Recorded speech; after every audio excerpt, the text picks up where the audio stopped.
This way. Oh, right. There's the picture. Right. What do you need? What would you like? Have you got reflective patches on your roof? Excuse me, just a torch.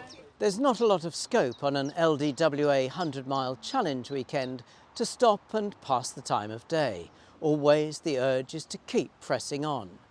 But two walkers who reconnoitred the route of the Elephant, Bear and Bull 100 enjoyed a rather charming encounter with the locals at the end of the long slog up the canal to Hay Mills near Birmingham city centre, which would be the location of the final checkpoint.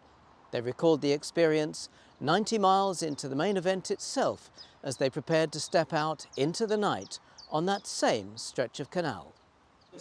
Yeah, well, I'm Deb Hayes from Surrey LDWA. And I'm Maria Drummond from Dorset LDWA.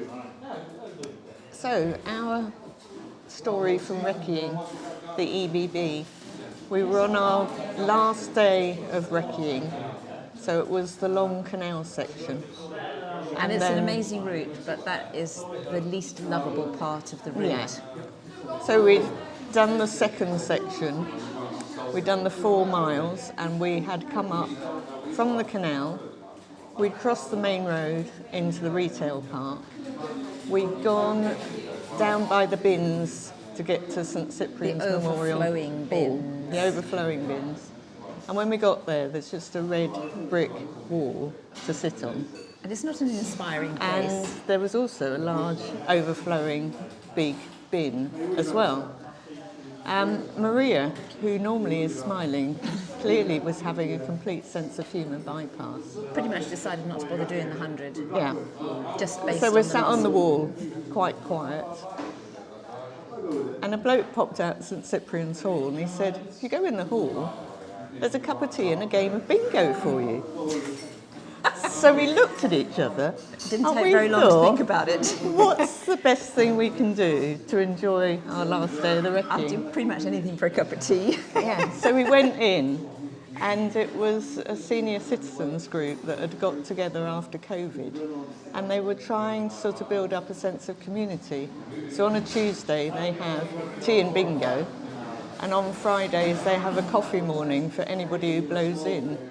And they were delighted to meet us, weren't they? They were so sweet, and they were telling us all the stories of when they'd ever walked anywhere, which Yeah. is not very much.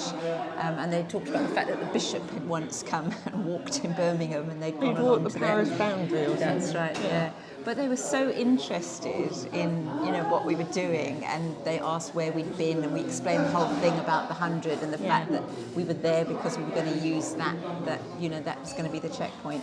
And we took a photo, didn't we? Yeah. And the one lady, as we took the photo, she says, "Oh, this is going to be on the Facebook thing, and everybody's going to say, oh, Carol's joined the walking club." It was just so cute, and it lifted our spirits, didn't it? Yeah, It was well, when we just- left, we thought we've got to go. I mean, it took quite a time to get a fabulous cup of tea. Perfect cup of tea. Because they were very esteemed residents of Birmingham, weren't they? Yes, yeah. So we decided that we really needed to go before the second round of bingo started. So we said, we're going to get off now.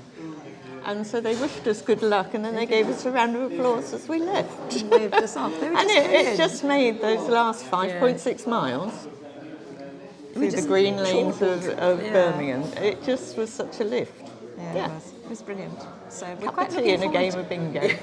You need to add in a game of bingo. Yeah. They were brilliant. Did you play bingo? No, we didn't.